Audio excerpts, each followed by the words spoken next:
Exchange, what's going on? It's Drew. Just wanted to give you a little recap, a little update. I know that some of you weren't able to be with us in the space at Devonshire last Sunday morning. It was an incredible kickoff. Can't wait to see some more of you this coming Sunday, but some tech issues, and so we weren't able to post the video. So boom, here we are giving you a little recap of a new series that we started on Sunday called Reset the Standard. And we were asking some questions. Basically, the first question we asked is like, how are you setting the standard in your life? Like, what are you looking to? Who are you surrounding yourself with? Voices, opinions, social media. Like, what is it in your life that is setting the standard? And last month we talked about the fruit of the Spirit: love, joy, peace, patience, all of these things that we believe that Holy Spirit wants to do in our hearts and in our life, so that we can continue to bring light and life to the world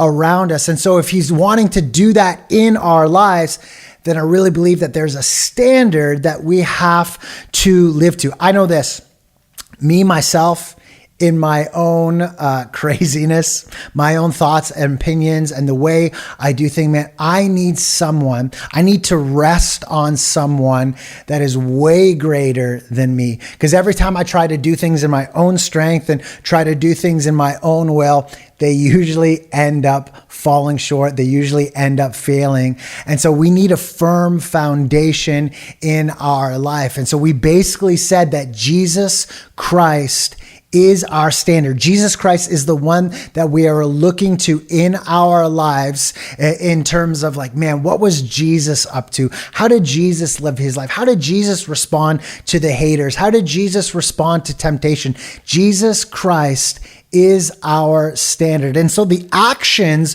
within the standard, come on, we talked about this in a clip last week. The action of our standard is really submitting our ways to Him. Again, because His ways are so much greater than ours. Check this out. Ephesians 5:2-1, it says this: therefore, imitate God in everything you do, because you are His dear children. Imitate Him. Look at how He works, what He does, who He is, and imitate His ways. Live a life filled with love, following the example of Christ. He loved us and offered Himself up as a sacrifice, a pleasing aroma to God.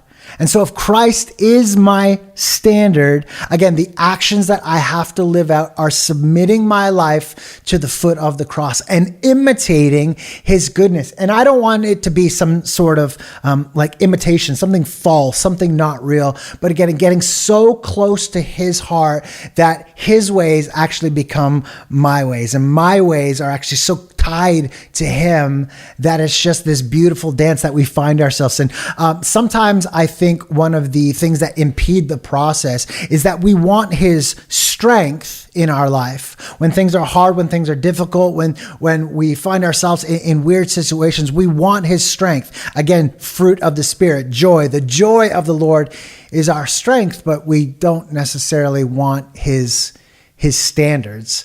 We want from Christ, but we actually don't want to live up to the standard in which he calls us to. It's kind of like we want to have our cake and eat it too.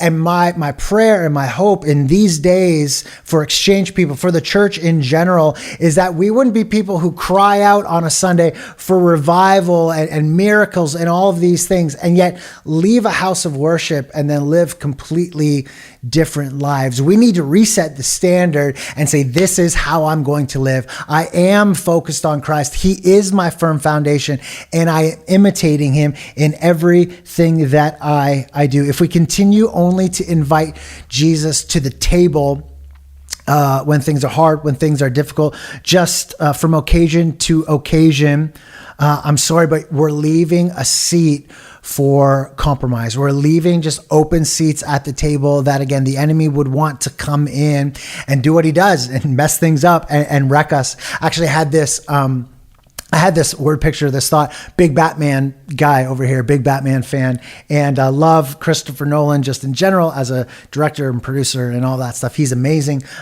Shout out to Heath Ledger, the OG Joker. So good. But in the new Batman, and big spoiler alert here if you've never seen it, but the end of the movie, what happens is the bad guy basically sets up bombs all around Gotham City, which is like Manhattan, New York in my mind. And he sets up bombs and he blows them up, and the water from the sea just comes rushing in. And then my ADD mind goes to, I wonder if this is actually a thing. And so I typed into Google levees in New York City.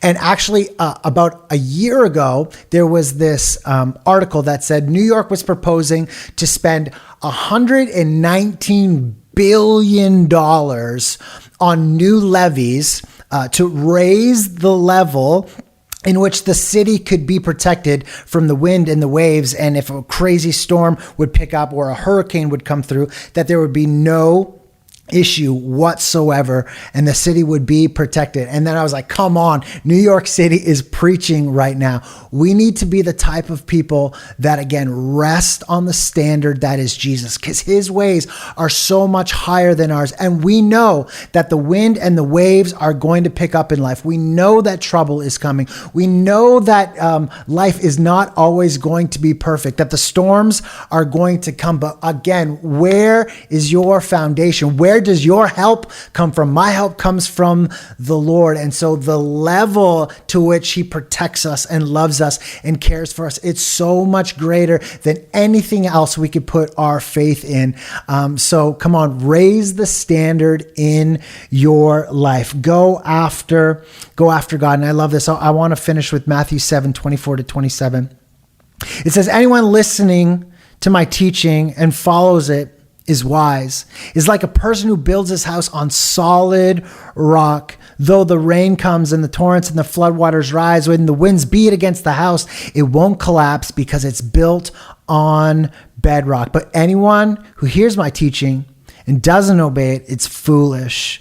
Like a person who builds his house on the sand. When the rain and the floods come and the wind beats against the house, it will collapse with a mighty crash. You get it by now. Come on, reset the standard in your life. Christ is our standard. He is our firm foundation. And I'm really believing as we continue on in this series, come on, you're going to be encouraged in a few different areas in our Christian walk where you can reset the standard, where you can say, God, you know what? I've been doing it in my own ways. I've been trying it in my own ways, or maybe I'm just comfortable, or maybe I just don't feel like it, whatever it is. Come on, we're resetting the standard. We're saying, what is Christ calling us to in this last season of the year at Exchange Church? So, hey, Exchange, we love you so much. Can't wait to see you this coming Sunday. After church party is going to be absolutely wild. It's at On the Beach in Lakeshore. We're going to party. There's going to be food. There's going to be volleyball.